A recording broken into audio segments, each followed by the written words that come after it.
guys, welcome back to my channel. So today we're going to be talking about Trisha Paytas going off on Scotty Sire, Amari Stewart going off on Trisha Paytas, and then Gabi Hanna going off on her own fans? ? I don't know, man. It's crazy. But before we get into it, make sure that you guys subscribe to this channel, turn on your post notifications, and give this video a thumbs up. All right, let's get into it. So first off, Trisha Paytas and Ethan Klein spoke on Scotty Sire in the latest episode of Frenemies. He grew up in Orange County. He has like a life that people would probably think of like privileged or whatever. I do feel like he does have mental issues, so I don't want to pile on him. You know what I mean? Because like I know how bad that feels. Okay, but no, you just had a bad day.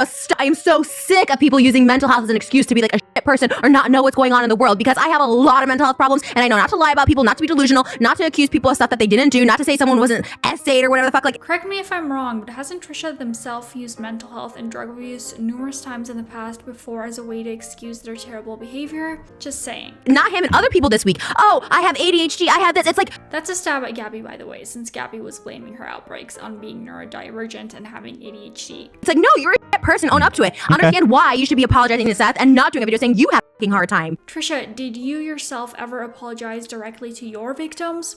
Where's your apology to Dissociated? You keep talking about how you always take accountability for anything wrong that you do, but you never once apologized directly to Dissociated herself for A, mocking her, and B, being a contributing factor to her deteriorating mental health. And negative comments from you deserve more negative comments because you still don't grasp what you did to Seth and other victims that you offended, including your own audience, by saying, oh, they should be feeling this way, they reacted this way, so it must mean this. Well said, but please take your own advice as well, Trish. Speaking of Trisha, Tana Mojo's friend Amari Stewart and a TikToker named Lynn went off on Trisha Paytas on a podcast. Tara says that Trisha is terrible because she pokes her business into every single person's business, and Amari tells a story about Trisha and Kian and JC's reality house.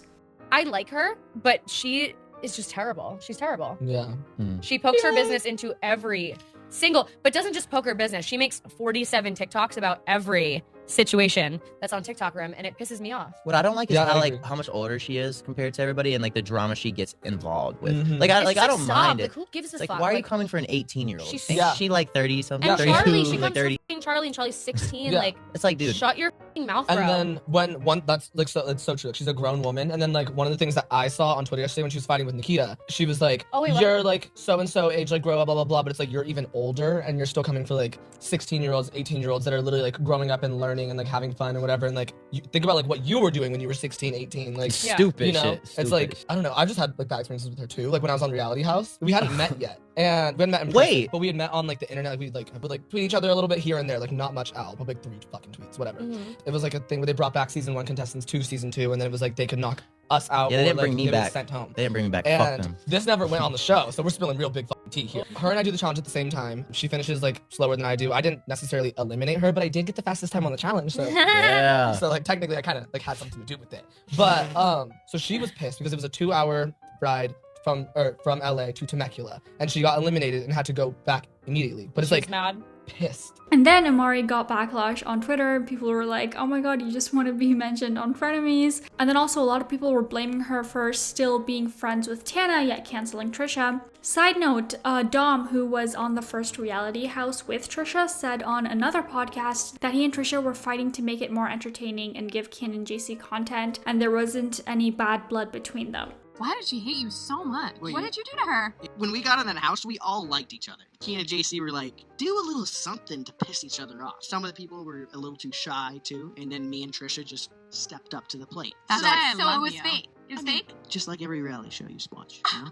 Also, with all the new drama around David Dobrik, a recent clip has resurfaced of Carly, Aaron, and Matt, who are in the vlog squad, talking about how David always puts them in danger and about what the legal repercussions of that might be if anything were to have gone wrong, which is kind of foreshadowing as it did. I was thinking when the alligator almost bit my hand, I was like, what would I have done if it like tore up my hand? Well, folks, there's a very simple solution for Carly's problem. If her hand had been bit off, she could have just put a hook on it and then allowed herself to become a punching bag for Daddy Dobrik's vlogs. But I feel like I could have done something with that, right? Since he put it on me and I didn't know. You like agreed to do it. but I didn't really. I thought it was a dog. He said it was a puppy. Folks, you gotta understand, even when Daddy Dobrik does a bait and switch, he is not legally liable for any of it. He could blindfold a person and tell them that they're about to cross a bridge and then throw them off the Empire State Building, and the liability would still be on the person who walked off the Empire State Building. If David accidentally did something without you even knowing, like we were at Coachella and he was playing around with the sunscreen and like a lighter, like trying to like freak people out with it, and if he set my face on fire, He'd pay for your medical. That is so incredibly nice that Daddy Dobrik would pay for the medical and that Matt King would get to live without a face for the rest of his life. Trisha also responded to that saying, they are literally the biggest idiots, like just so brainwashed or desperate for clout, it's sad. Hearing Aaron spew such stupidity and blaming Carly for being tricked is disgusting. Moving on, a YouTuber named Sid posted a video today called Gabi Hanna's Patreon is worse than we thought. He showed screenshots of Gabi Hanna's Discord server threatening to sue her very own fans that were literally paying to be there. It's insane. This happened in November 2020, by the way, so it is kind of outdated, but the video that Sid posted just came out today, so that's why this video is so late. But it started with an ex-patron of Gabi's posting a Google Doc online outlining their negative experience with Gabi's Discord server, just talking about how they didn't get what they paid for, and then Gabi prioritized higher paying patrons. And here was Gabi's response on another Discord server that was made for ex-Gabi Hanna patrons. And these are just going to be snippets from Sid's own video, but if you want to see the whole thing, it'll be linked down below. Hey guys, I just wanted to give you a heads up about the lawsuit. For those under 18, your parents will be contacted. I know this is fun and games for you, but it's my life. This is an online chat, honey. We know the law, ma'am. Then Gabi says, I'm not here to fight. I genuinely don't know where this is coming from or the issue. The bullying that has gone on towards myself and other patrons isn't right. When did anyone ever mention any other Patreons? Literally a YouTuber with 1 million+ followers scaring kids on Discord. Then Gabi says, at the end of the day, this is my server and I am the admin. If I don't implement every change people want, there's nothing wrong with that. That's completely false. This wasn't even her own Discord server. You're just coming in here threatening kids thinking they should believe the threats. Then Gabi says, it's not a threat. Don't twist my words. Oh my gosh. This one sentence reminds me so much of my psycho ex-roommate who would threaten me left and right and always just be like, nope, I'm not threatening you, just to like protect her own ass. Like, bitch. If you know that story time, you're an OG. If you don't, it's gonna be linked somewhere. Go watch that. It's insane. I'm coming in as an adult giving you guys a heads up. It is a threat. A lawsuit is a threat. Telling them you're gonna call their parents is a threat. I'm not suing anyone, lol. That would be outrageous. Wait, what? You're not suing anyone? Girl, are you good? Like, did you hit your head or something? Or are we just all going crazy when we read you literally saying multiple times that you're giving a heads up about an actual freaking lawsuit? Do you have our addresses for this lawsuit? I have your socials, which has IP addresses, yes. What is she even doing arguing with these people and making these idle threats? I genuinely always viewed Gabi as a pretty pragmatic person, but I don't know, man. Maybe I'm not the best judge of character. Also, IP address and house addresses are very different things. You can't access someone's address unless you have the legal backing to do so. I'm sorry you weren't happy with the experience, but to bully and harass others, then create documents of screenshots from private chats, I just don't understand. Literally, where is she getting bullying and harassment from? I'm genuinely concerned for her view of reality. Like, is she really that delusional? You shared our private chats first, Gabi. Then Gabi says, I never shared private chats of you guys, and now you're gaslighting me into thinking that this isn't my fault. I was waiting for when she'd bring up that new word she just learned. I'm her, like genuinely her. And of course, she had to play the victim. Back to why I got here in the first place. I'm not suing anyone, obviously, that would be insane.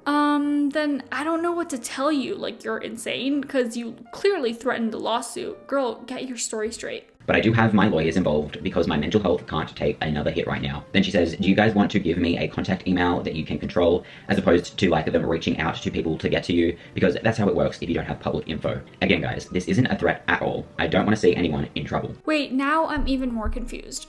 So her lawyers are going to be contacting these people, not for a lawsuit, but then for what? You don't want to see them in trouble, but ultimately the only way you can get people to back off is to make them do it legally. So like, I'm just confused. At some point, I need to start standing up for myself and protecting myself. And right now, I feel very attacked and unsafe. How, Gabi? How in the world were you feeling unsafe? How about we agree to not talk to you or anyone about you anymore publicly and move on? Then Gabi says, would you sign papers that hold you to that? Oh my god, Gabi, does she really think that a small group of people signing papers agreeing to not talk about her anymore is going to solve her much bigger problem of literally everybody else talking shit about her on the internet? Okay, good for you. You can get these 10-year-olds to shut up, but what about the rest of us? Like, I just don't understand where she thought she was going with this and how she thought that this would help. And then she went on to literally proceed with this stupid plan and ask for people's info. If you don't want to, I'll have the lawyers get it, and that's totally fine. But this would be way easier. All this effort and all this money for lawyers for what exactly? Gabi, what's the purpose of what you're trying to do here? And someone ended up posting screenshots of that conversation on Twitter, and Gabi gets mad saying that she's not trying to start anything and she just wants to be left alone.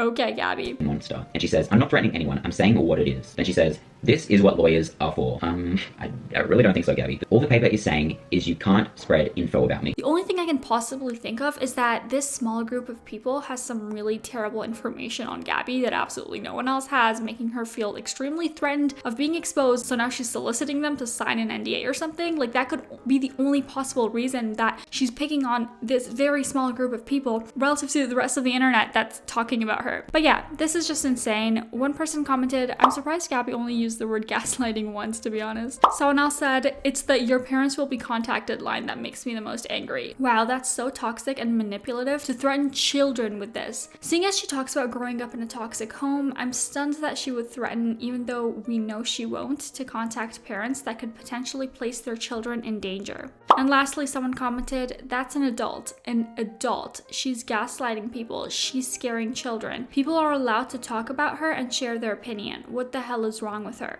I don't know, man. What do you guys think about this? Comment your opinions down below. That was it for today's video, you guys. I hope you guys enjoyed watching. If you did, please make sure to give it a thumbs up and subscribe to this channel. I post new videos every single week. All right, bye.